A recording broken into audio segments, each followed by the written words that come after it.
right, welcome back, everybody. Here we are with another episode. Hopefully you watched the episode before. I did a solo episode where I just answered some of your questions that you sent in to our Instagram. So hopefully, if you haven't listened to it, go back, listen to that. I answer about 3 or 4 questions, a couple theological ones, a couple just practical life questions. So make sure you go back to that. But now we've gone back to the guest format, and so we've got a guest here right now. I'm going to have Dennis introduce himself, tell him a little bit about himself. But this is Dennis Larson. He runs our program here, our ministry here at Grace called Celebrate Recovery, and we're going to be talking all things that here. But give him a quick intro, who you are.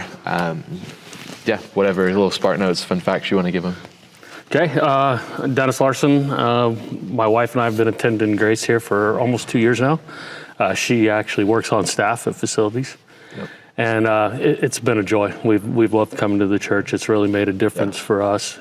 We love the culture and love everything about the church. So it's been great. We love getting plugged in. I am from Arizona. Both my wife and I are natives. Technically, I was born in Virginia, but I was here at 5 weeks old. My dad was in the military, so I was born on an Army base. But I've been here my whole life, other than a little break when we lived in Wisconsin for a few years. Okay. But we're pretty much born and bred Arizonans. So. Love it. How many kids? We have 3 kids. Our oldest, Riley, is a nurse in Flagstaff. Awesome. And then our middle daughter, Haley, works here, and she works in customer service. Sweet. And then my son, Colton, he attends here as well and works on the safety team, and he's in sales. Yep, just got married. He just got married 2 months ago. It's been quite a change. We're empty nesters for the first time in a long time. Yeah, love it. Mm-hmm. First I'll start with this. Our Celebrate Recovery ministry that's here at Grace has been newly added to the ministries we do here at Grace, and it's a very timely need. And so before I have him explain exactly what it is, the reason I wanted to have him on is because something that's extremely prevalent in college students, I mean, for most generations, but very prevalent in college students, and what I experience now is addiction of any kind. Mm-hmm. Substances, obviously, but a lot of different things, be it food or their phones or approval or whatever the addiction is. It's a thing that we're praying for over students every single week. Mm-hmm. And so that kind of gives a hint to what Celebrate Recovery is, but how would you explain or pitch Celebrate Recovery to someone who has no idea what it is? They just see a title, then explain what Celebrate Recovery is. Celebrate Recovery, it is a 12-step. It's based off of some of the other 12-step programs that have been around for years, such as Alcoholics Anonymous, Al-Anon, NA. It's a 12-step recovery process, but what it does is it put Jesus at the center. Yeah. And really, it's just a set of steps that we go through to work on what we call our life's hurts, hang-ups, and habits. Got it. All of us have them. So if I always get asked, who Celebrate Recovery for? It's for anyone. Okay. I think one of the common misconceptions is that it's really for alcohol abuse or it's for drug addiction, but it's really not. We have many people to go through that are, maybe they're suffering from anxiety, or they're suffering from anger problems, or they have some past trauma. A lot of people have maybe had an addict that's part of their family, and that's left a wake of destruction. So what we do at Celebrate Recovery is just kind of give you the tools to work through anything that's bothered you. Our habits usually are driven by hang-ups, which are usually driven by whatever hurts we had in our life, and we've all got them. Yeah. I would say if you come up for prayer at a service, or if you send in a prayer request for the church, you got some kind of hurt going on. Yeah. Celebrate Recovery is a place where we can actually get that out in the open. We don't fix it, Jesus does. Yeah. But what we're doing is giving you steps on how to get Jesus involved and make him a part of fulfilling life. And Celebrate Recovery is not bound to just our church here in Tempe. So if someone's listening and they're not local, a lot of churches do this program, right? Right. Just to give you a little brief history, Celebrate Recovery started in 1991 at Saddleback Church, which is in California. Yep. Pastor Rick Warren, he wrote Purpose Driven Life. Yep. They have quite a ministry there. He had a guy on staff, his name was John Baker, who had gone through Alcoholics Anonymous for over 20 years. And what he realized is that while it's a great program, and all the 12-step programs are good, what it did is it just kept constantly talking about a higher power, but it wasn't Jesus-focused. It wasn't Christ-focused. So he presented to Rick that there was so much more that could be happening in recovery in the church, and that we should have a program like that. Mm-hmm. So he wrote what's called it's a famous 13-page letter that kind of laid out, here's what we could be doing at the church. Yeah. And he wanted it to be able to grab much more than the addiction. He knew that he'd gone through recovery. He'd had recovery for 20 years, but he still had family that was dealing with issues from his addiction. They really hadn't had any healing or a chance to heal. Yeah. So he brought this out as a way to do it. So he wrote that, and Pastor Rick said, great, go do it. Now it's kind of worldwide. I remember it being a thing in our church in England growing up. Yeah, the first meeting had about 45 people in it, a Saddleback, and now close to 6 million people have gone through a Celebrate Recovery in the world. Crazy. More than 3 million have gone through what we call a step study and worked through the steps. There's roughly 35,000 Celebrate Recovery ministries across the world. It is not just U.S. by any means. It is worldwide, and many people find that healing. So super trusted ministry route and very proven results. Yes, there's a DNA you follow. There's a set of guidelines we follow to be a Celebrate Recovery ministry, and there's the materials that are published, the materials we teach from. Yeah. It's the same for every Celebrate Recovery. So the beauty of that is, if you're not at home and you're traveling or you're away for work, you can look and find a Celebrate Recovery meeting and know that what you get there is the same thing you would get here. So I find it really interesting because it's constantly how you describe Celebrate Recovery. If it's for everyone, and for everyone, it means not the stereotypical usual form of addiction and other things. So then if there's very different types of people that are dealing with very different types of things, how does, I think you could talk about what to expect when you come to a Celebrate Recovery night, and how does that help a broad spectrum of kinds of people who are there? So a typical Celebrate Recovery night will come in, and we have what we call large group. That usually kicks off our night. That'll start with a little bit of worship. And then we do either a teaching on one of the 12 steps. Okay. And those will go on throughout the year. You don't have to start at one. You can come in at any time, and we'll be just teaching on one of the steps. Every other week, we also do what's called a testimony. And I believe those are some of the most powerful nights we have at Celebrate Recovery. That is somebody that will come up on stage, and they're going to share their story of what they were struggling with, what they went through, and how Celebrate Recovery happened. That's awesome. So we have those every other week. So it's great. I think for people that are struggling, you need to see what's possible. Yeah. I think your dad even taught on this a couple of weeks ago, which was the vision. Yeah. You got to have a vision of what's out there in order to go forward. And we like to believe that's what Celebrate Recovery does. So we'll do those large groups. And then where I think a lot of healing starts is what we call our open shares that happen after large group. Now, open shares are gender specific and issue specific groups that we all meet in to talk about. So there will be a group of maybe females or males that are dealing with addiction, and they'll go do those. They'll sit in those groups and they can just talk about what's going on. Yeah. And you can hear everything from, here's what I'm struggling with, here's what's bothering me this week, to someone who said, hey, I had this going on, but I was able to use this tool, or I was able to use this part of it. So we do those, and right now we're running addictions and then what we call general issues, which kind of is the catch-all for things. As we build out, they'll become much more issue specific. We'll have anger groups, we'll have food addicts, we'll have those that are just looking for, we like to call it approval addiction. So we can get very issue specific, and as you meet and talk to people, you'll find that there's a lot of people that are struggling in the same area. What we want to do is build community. We want to give you that safe place where you can come in. We operate under confidentiality, anonymity. We don't take names. Yeah. We don't ask who you are, or we'll talk to you, but we don't come out and we don't broadcast. Yep. What's said in that room stays in the room, and I think that's the beauty of recovery, is you can have true healing because you know you're safe. And the people who give testimony are okay with doing that. You're not going to get asked to just go on stage. No, they volunteered Yeah, and then they volunteered. sit down and then there's kind of a format for writing that testimony so that shared. Nothing is, even in an open share, if you go into an open share, sometimes it's helpful to just listen, and it's quite fine for you to say, hey, I'm going to go ahead and pass and just listen. That's great. There is no stress, but I will tell you the Celebrate Recovery is a program and a ministry, and it works how you work it. Yes. What you put into it is what you'll get out of it. Totally. But you actually absolutely have time to kind of settle in and see where it works for you. Yep. Yeah, I love it.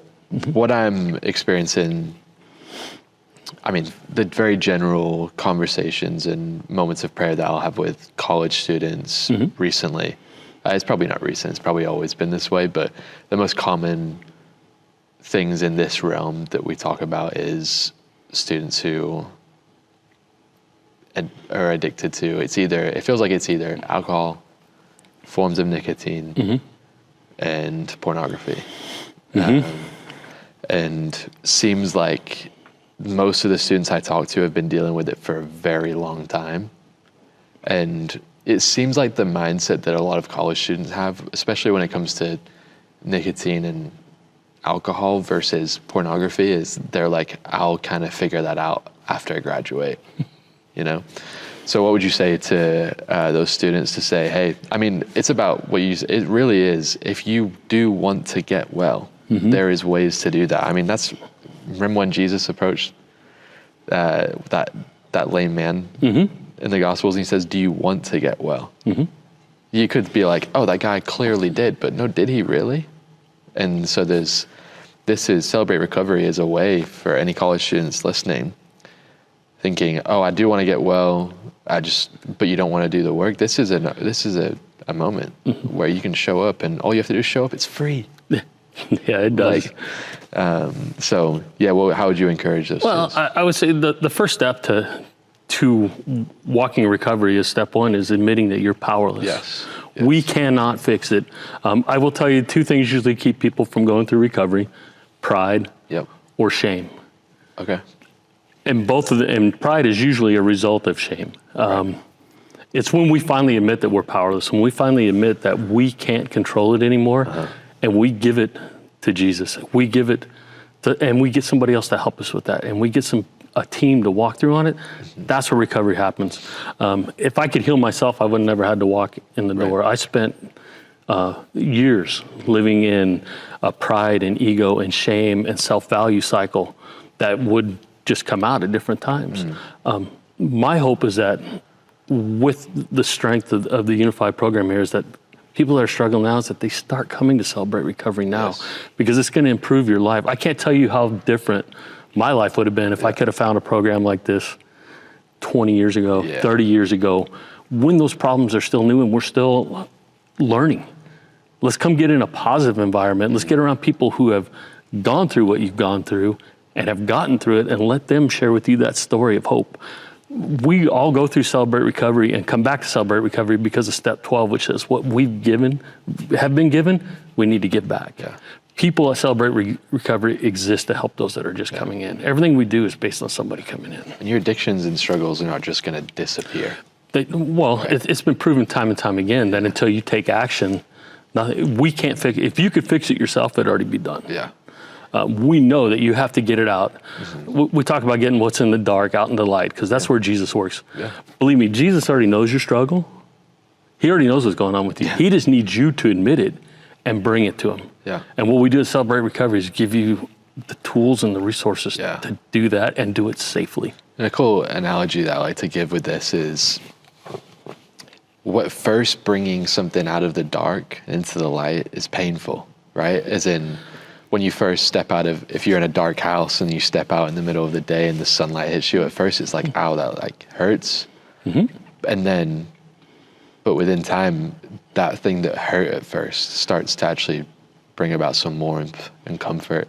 And so I think the initial part of stepping out of that dark space and choosing to bring it into light will be painful and will be hard, but you'll be grateful on the other side for the warmth and the freedom that you'll see on the other side of it. And so, I mean, and I would say, I talk to, unfortunately, it is sad, but I've talked to people who get married post-college and didn't face their struggles and addictions head on before so. And that's caused a lot of pain, right? And so I'm not trying to scare college students into doing Celebrate Recovery, but I'm trying to say this is a moment where to show up on, I mean, you can pitch it out. It's on Tuesday nights. Tuesday nights, 6:30 in the Student Center. Just show up. That's the only step you have to take by yourself is to show up. Yes. And then once you're there, you'll have the people around you. And show up with someone else. Bring a friend. Bring a friend. We believe the community is what makes it strong. I mean, it's in the Bible, right? Yeah. Strand one is easily broken, but if you had two, you had three, it's stronger. Yeah. It lasts longer, and that's what we want to do, is we want to build a community around you. The hardest step is usually to get in your car, come to the parking lot, get out and walk in. Yeah. I promise you, if you can make it that far, we can help you with the next step. Nothing is solved by keeping it to us. It has to come out, and let's do it in a spot where you're going to have support and love. Definitely. And Jesus. Safety, yeah. Yes. Yeah, and I think you already said it, but just to confirm it, there's not a start date and end date. Like if you can show up on week 6, and it doesn't matter. You can show up any week. There's Correct. no like late showing. No, there's no. I mean, yes, we'll run through the lessons kind of in order. Totally. But we're going to do that in perpetuity, so it doesn't matter where you come in. Celebrate Recovery is there. We're not just a seasonal. We're there every single week. Yep. We will be there through the summer. We're there. The only time we won't have a Celebrate Recovery is if it's a week the church is closed, or there could be a major holiday that day. But other than that, we're there every Tuesday night, and it doesn't matter if there's one person in the room or 200. We are going to have Celebrate Recovery, and we're going to worship, and we're going to talk about our problems. Yep, it's amazing. Yeah, I just think it's an issue. Not an issue. One of the struggles with young people with that 18 to 24, 25 age group is to just get them to just take the commitment step. They know things are available for them. And I think sometimes that actually brings a false sense of comfort for them, knowing that this thing's available, but then they don't do it. And I think that's Jesus's question to that man. He says, do you want to get well, though? Like, do you take the step? And so I think students listening right now, it should be, maybe you're like, oh, it's not that bad yet. Like the thing I'm dealing with is not that bad. Address it before it gets to there. Well, right? the easiest day to address something is today. Yep. It only gets harder each That's day good. you go forward. And yes, it hurts, but growth always hurts. I mean, I'll liken it to a bodybuilder. They want to get strength. They go to the gym. They work. Well, you're actually ripping muscle fibers and repairing them to make them stronger. Well, this is kind of the same thing. That growth moment does hurt a little bit, but there is nothing like the freedom you find on the other side. I would dare you to find anyone that's gone through a Celebrate Recovery and worked for it and went, oh, well, that wasn't worth it. Right. It doesn't happen. Do you get well in a day? No, it takes time. I was told early on in my recovery, 12 miles in is 12 miles out. Yeah. It's not going to happen overnight, but it does happen with consistency. It does happen with working. It does happen with being part of the community. It does happen with being there week in and week out, doing the work and sharing with other people. I can't express how important the community aspect of it is. Yeah. You know, having a group of people around you. There is no judgment. I believe that Celebrate Recovery is one of the true mask-free zones in a church or anywhere that you can walk in. Totally. Nobody cares. Yeah. They're just glad that you're there and that you want to work on it, and they're going to come beside you. Yep. There is no judgment. It is a judgment-free zone. It is a spot to actually come and get well and do it with safety. A friend of mine that in a time in our friendship, he was very addicted to certain nicotine substances, be it vape or cigarettes or anything like that. And he told me, he's on the other side of it now. But he told me he was less addicted to the physical thing and more addicted to the comfort mindset that he knew he had something to go to that would relieve him for however long. And he didn't know that. And he actually went to a Celebrate Recovery in his home state, and he was able to learn that, oh, I'm actually that like addicted to the thing itself. I'm addicted to the mindset stronghold that I have of that I need to have something available for immediate comfort when things in life are hard. And so that's like a prime example. I don't know where in the step study that would have been, but he had a moment where that was freedom for him, where he was able to see, oh, I can overcome this by a change of mind, not just a habitual thing. And so I think that's a cool story. I think we find a lot of times, I mean, I've gone through this for about 6 years now and I've been able to talk to a number of people. And a lot of times the addictions are really just a coping mechanism for something. It's for a hurt that happened or a trauma that happened. What we want to do in Celebrate Recovery is not just help you with that addiction part, but let's really try and find out where it comes from. And that work comes from being honest with God and having somebody walk through the program with you that can really help you dig into those and find out what's going on. Now, we don't fix you. Again, Jesus does. Right. But maybe we'll find that, hey, you probably need some counseling or something. Yeah. And the beauty of Grace is we have that available too. Exactly. There's a whole counseling center here that's available. So it's Jesus plus, right? It's Jesus plus the people, Jesus plus community, and also helping you find tools. A lot of our habits are just driven from our hangups, which are the ways we're trying to cope with our hurt. Right. We want to find that hurt so that we don't need that coping mechanism. And we find out that, hey, our real healing comes with Jesus and giving it over to him and letting him fix it. Yeah. It's amazing. Yeah. I think that's just a perfect way to close this episode of I think the time is now. I love that when you said that, is the time is now to take the steps to find freedom. And so I just encourage all you guys who are listening is just take that moment, take that step. We're recording this on a Tuesday, but whatever day that this comes out, probably Friday, that next Tuesday, whoever's listening, if you're slightly thinking about maybe I should do that, you should. Absolutely. Right? And so I encourage you, take that step Tuesday night in the Student Center. What time again? 6:30. 6:30. And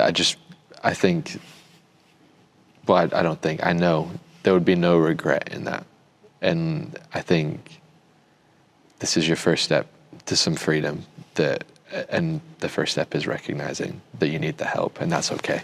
We're all human, and we all need help. A lot of help. So, what would you give your closing remarks and closing encouragement to the student who's listening, who's contemplating it? I would say just have that courage to make the first step, to walk in the door. I think you'll find that you're not alone. You'll be able to immediately recognize that this world is broken.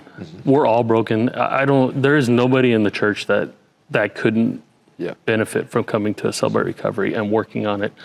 But today's the only easy day. Tomorrow's going to get worse. Tomorrow's going to get worse.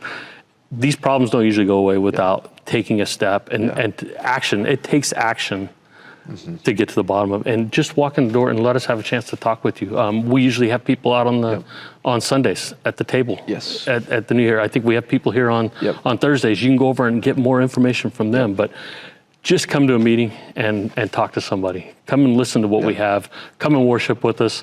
Come and hear about Jesus. Come and hear about recovery, and let's see if we can't help you make that step forward. And is it okay to say to them, if there's that one friend that knows about your struggle, and maybe they don't have their own one, is it okay to bring that friend? Absolutely. Sounds good. Because everybody has something they can work on to Celebrate Recovery. So, 100%. And from here, if you need more questions, you can email me. My email is just my full name, Aaron Wadsworth @graceaz.com. If you forget it, it's on Grace Community Church's website. Or you go on our website, you fill out a Connect card, show that you have interest in Celebrate Recovery. There's a Celebrate Recovery spot on the website under Ministries. Perfect. If you go in there, there's a Connect card for Celebrate Recovery. You can also email me at celebraterecovery@graceaz.com. Perfect. And we have somebody, we'll get back to you right away. It's going to be awesome. You bet. Yep. Let me close let's have you close us in prayer. Just pray for these people, and then we'll finish it out. Fantastic. King Jesus, thank you. Thank you for this opportunity to maybe reach some people out there that need your help, that need your forgiveness, that need your recovery. Lord, I would just ask that you reach out to each of these, touch them in the heart, and let them know that you're there for them, and bring them through our doors on a Tuesday, and let us help them.